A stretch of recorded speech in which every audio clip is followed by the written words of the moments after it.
Hmm. Ah, balita ngayon balita ngayon na mayroon nga talagang sinusulong na impeachment. May kumakalat ng pinapapirmahan, mga kabunyog. Kagabi na-discuss ko na 'to pero, kagabi kasi parang ano lang, tsismis lang. Pero ngayon mayroon na, oh. Ito, oh, mga kabunyog, oh, tingnan niyo 'yan. Ayan, hmm. Galing ito sa Bilyonaryo News Channel. Oh, 'yan, oh. Ayan, mayroon ng ano, impeachment complaint. Oh, 'yan yung cover letter. Oh, 'yan yung first page ng impeachment complaint. Ayan, tingnan niyo yung ano, oh. In the matter of the impeachment of Jesus Crispin Boying Katibayan Rimulya as Ombudsman of the Republic of the Philippines, complainants, tinakpan yung complainants kung sino yung complainants. Oh, ayan mga kabunyog. Oh. Hindi hin, hindi pinangalanan kung sino. Hmm? Ayan, impeachment complaint. Complainants through counsel respectfully state. So mayroon na mga kabunyog, mayroon talagang palang sinusulong na impeachment complaint sa Kamara. Medyo malungkot 'yan mga kabunyog dahil una, syempre grabe na yung ginagawa ng ombudsman. ah Marami tayong nakikitang mga kinakasuhan. Grabe ang trabaho ng ombudsman tapos kung dadaan siya sa isang impeachment process ay makakaabala yan mga kabunyog, mga kababayan. Makakaabala yan. Saka hindi maganda. Bakit hindi maganda? Dahil ba sa kinakasuhan ng ombudsman ang mga dapat kasuhan? Tapos ngayon i-impeach siya? Eh, ano pang mangyayari sa bansa natin kung ganyan? 'Di ba? Nung panahon ni Martires, pinagtanggol niya yung mga korap. O di siyempre, pinotektahan niya yung mga korap, mga kongresista, senador, mga opisyal ng gobyerno, sa administrasyong Duterte. Ngayon hindi siya na impeach. Kasi wala naman siyang sinasagasaan eh. Ha? Pero wala namang anong nangyari? Lalong lumala ang korupsyon sa bayan natin at saka sinusuka ng taong bayan yung term ni Martires kasi walang nagawa eh.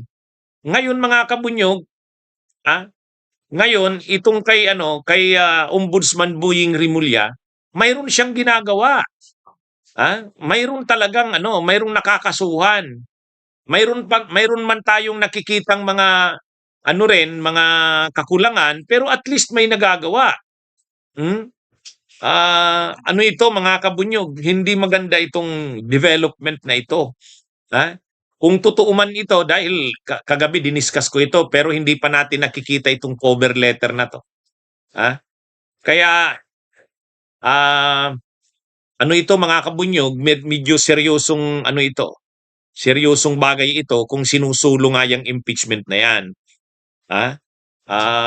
Ano kayang grounds? Hindi pa natin alam. Siyempre naghahanap ng grounds yung kung sino man ang gumagawa niyan, mayroon na yang binubuong mga grounds, kinukumpleto na yan. Mga kabunyog, mga kababayan. Kaya ito, ah, kung maisulong nga ito sa Kamara, hindi maganda sa ating pagpapanagot sa mga korap na opisyal ng bayan. Hindi maganda ito kasi unang-una maaabala. Siyempre hindi naman pwedeng baliwalain 'yan. Hindi naman pwedeng baliwalain 'yan ni Ombudsman Boying Rimulya. Kapag sinulong 'yan sa Kamara, makakuha 'yan ng suporta, hindi niya pwedeng baliwalain 'yan. Haharapin niya 'yan. Ngayon pag hinarap niya 'yan, maabala, madidistract ang ombudsman sa trabaho. Napakaraming trabaho ng ombudsman. Sa totoo lang hindi lang naman yung anomalya sa flood control ang kailangang tugunan ng ombudsman. Marami pang mga kaso. Hindi lang naman tungkol sa flood control. Marami pang nakabinbin na mga nakafile na mga kaso. May kasong plunder kay Bongo, hindi gumagalaw pa yon. May mga kasong plunder kay Sara Duterte, hindi rin gumagalaw yun. Napakaraming kay Pulong Duterte.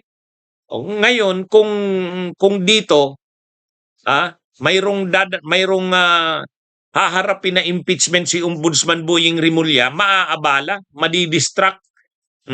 Kumbaga bumibuelo na ang ombudsman ngayon sa pagpa-file ng mga kaso, pag-iimbestiga, tapos ngayon biglang may ipa-file sa kanyang impeachment. Haharapin niya yan.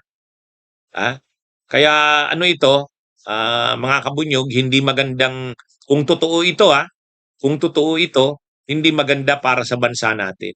Saka, hindi naman matatakot dyan si Ombudsman Boying Rimulya. Kilala naman natin si Ombudsman Boying Rimulya. Hindi naman siya matatakot dyan sa mga kaso-kaso na yan, impeachment na yan. Kaya lang, maaabala. Saka hindi maganda eh. Hindi maganda na dahil lang sa ginagawa naman ng ombudsman ang trabaho, mayroong mga nasasagasaan, tapos itong mga nasasagasaan na ito ay gumagawa ngayon ng hakbang para i-impeach siya. Pangit, Pangit na kung ganito ang pangyayari, mga kabunyog. Nung nabalita ito, hindi pa tayo nakakakuha ng parang kumpirmasyon. Pero ngayon mayroon ng nakalagay na nakita na natin yung first page ng draft impeachment complaint.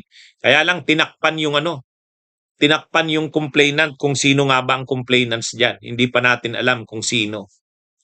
Saka lang naman 'yan. Isa lang na may isa lang na kongresista na mag-endorse niyan. Na 'yan, gugulong na 'yan, mga kabunyog.